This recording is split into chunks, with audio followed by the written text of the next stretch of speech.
What is up YouTube, and welcome to this Snowpiercer video. We are over halfway through the season, and in my opinion this is the best episode yet. As Andre is sleeping in the drawers, we follow the train and see the machinations of Third, the night car, and more of the train really as a whole, which was welcome after the real slog of the last few episodes. If you enjoyed the video, then please do drop a like down below and subscribe with notifications on so you never ever miss a video as well. We cover this show and Agents of S.H.I.E.L.D. weekly, so I hope you will join us next week. But let's dive into this week's video. Andre is in his coma and still reeling from the death of Nikki as the night car leader starts to plan her revolution with the rest of the crew to send a message to First Class. I really like this intro, and it was a big step up from last week's one. LJ is in jail as well after last week, hinting that her parents are the real villains and awful people, as our boy is just trying to eat his, well, whatever that actual thing is. It looks like a kind of deep fried Scotch egg onion bhaji. If she gets off, then it will incite a revolution in Third Class, and while they have it better than the tail, they still have awful living standards and do risk dying when the First Class people could actually survive those things. And also, they are doing all of the work.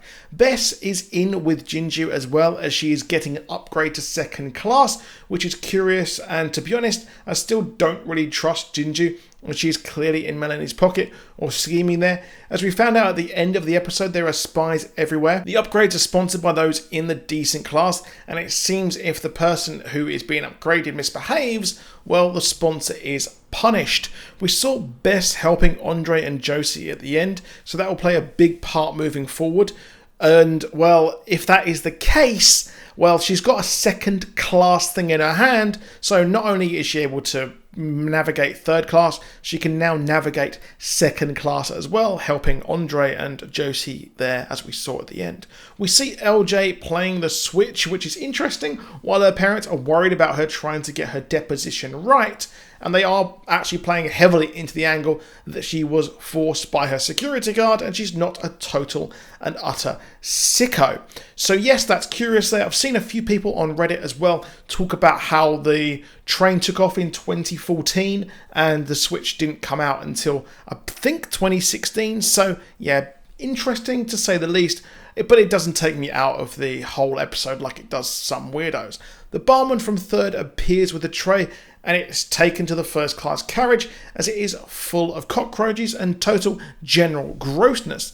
This is what those eat in the tail, and that is actually in the movie, but we've not seen in the show yet if the protein blocks are actually made of all cockroaches and nastiness. Now, this shows a difference between those in First Class and those in Third, who are now seemingly in open revolt against the First Class, but it fails in the short term. But, well, in the last 3 episodes, this is going to be a big thing with Third Class kind of opening up, and they seemed like a sort of respite from the tail. We learned that the night car is supposed to be the neutral Switzerland, and it was a mid-journey addition there to give everyone an escape there by Audrey, but she's had enough of Third Class getting the raw deal, while First Class absolutely live it up. I get it, the First Class don't really do anything whatsoever. I mean, why are First Class looked after so much, as they provide no work, but they have money? But in this life, kind of at least this apocalyptic lifestyle, money doesn't really do a lot whatsoever. They've sort of the early Kickstarter funders somewhat of this train. We also find out that there was a Bill of Rights and Constitution written up for how life works on the train, but Audrey actually wants it rewritten so that Third Class actually gets some say, which, yes, does actually happen here. Mr. Wilford is constantly petitioned via Melanie, but it's even clearer to me now that he is actually on ice and in a drawer, in my opinion. Now, Melanie is talking to the engineering team once again. This makes me think the engineering team are the real powered brokers, as Melanie was clearly one of them in the past. She has an MIT hoodie, she had a Yale engineering hat, and she gets with Bennett, and it's interesting as they have clearly had a relationship in the past. Melanie talking to the doctor in Jinju, and they discuss just how if you're in the drawer, you will go mad when you come out, and they need to have more time to come off of the sort of drugs that are put pumped through them to put them on ice. This goes to show that if you actually go into the drawers, you more than likely will actually die. Now, Josie is going up the train to try and find Andre, which is going to change everything on its head by the end of the series, and I do actually really love this episode. We've seen a lot of Andre and the procedural Law and Order style episodes. They were just far too drawn out, and seeing more of the train society was a lot more interesting in my opinion. Now, I did not expect Melanie to actually give in to the third class demands, but as we learn that first class will unite against her, she does decide to actually sort of give in, and she even has a spy in first class who explains that the Gruff leader, or the Gruff security leader, is ready to take over her job if this all goes to pot.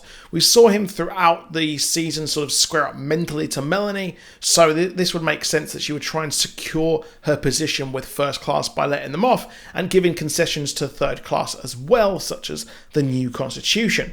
One bugging thing I found is how Andre was clearly the sole reason for that this case was broken, but it isn't in the tribunal. He's not there whatsoever, and they all think that he's in the tail, but after last week he sort of realises that Melanie is masquerading as Wilford. He's put in a drawer. Did no one absolutely wonder where he is at all?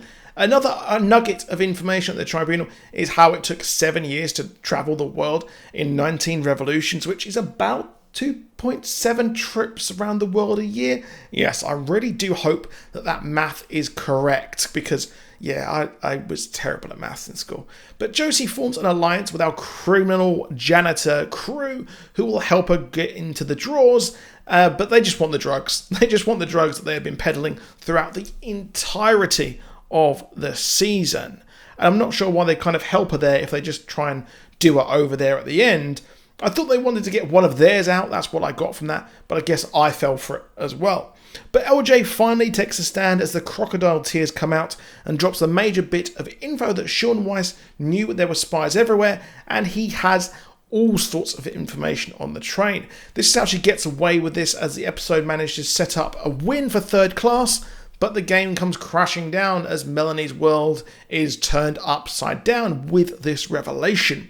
I'm kind of not surprised. I thought she would kind of know this already, because that's what Andre was alluding to as well. If this information is released, it will unravel her influence on the train, most thinking she is just a mouthpiece for Mr. Wilford.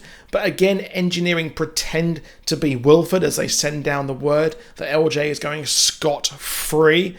But Melanie tries to get this information off her in the carriage, but she's so weird, and LJ's acting is just so very unsettling. But she states that her lips are sealed here as Mr. Wilford helped her. And third class will now probably openly revolt, but I bet she thinks that she can put that down because she's got first class all behind her and the security are all on her side, and they can all kind of, the front of the train will unite against the revolution, which is quite permanently going to come here from everyone, because we now have Bess, Josie and Andre all together, and third class are ready to get those pitchforks out. Andre is now sort of saved. He wasn't in the drawer for very long, so he should be okay, and the drawers are a huge thing, and Melanie wanted Mr. Wilford to think they're okay, which leads me to think that she has put Wilford there in the drawer. For what reason? I will break that idea out more in a video on Wednesday. I was going to do that yesterday, but I didn't want to see if my theory was sort of destroyed by this episode, and we did do a Parasite video, and we've got an Agents of S.H.I.E.L.D. video coming tomorrow as well. However, I did enjoy the episode, and it's progressed a lot from the murder mystery to an actual interesting story in my opinion. I'm expecting third class now to start a revolution with the Tails leader also being there as well. This is a major problem for those in first. Now I'm hoping to see where this goes next, and as well as this, interestingly we saw Andre and a backstory of them eating the heart of one of the cannibal sort of situations they were forced into, that he's mentioned previously as well. So a really, really good episode overall, absolutely stunning, and a nice change to everything that we've had so far. But that's it for this video, so please drop a like if you enjoyed it. Please do subscribe with notifications on for more, and I will see you again very soon. Let me know in the comments what you thought of the episode and what content you actually want to see on this channel, because this is essentially your channel. And do you want more sort of things like this? Do you want more movie breakdowns, more older stuff? I'll be very interested to hear what you actually think about all of this. And I'll see you soon, and goodbye.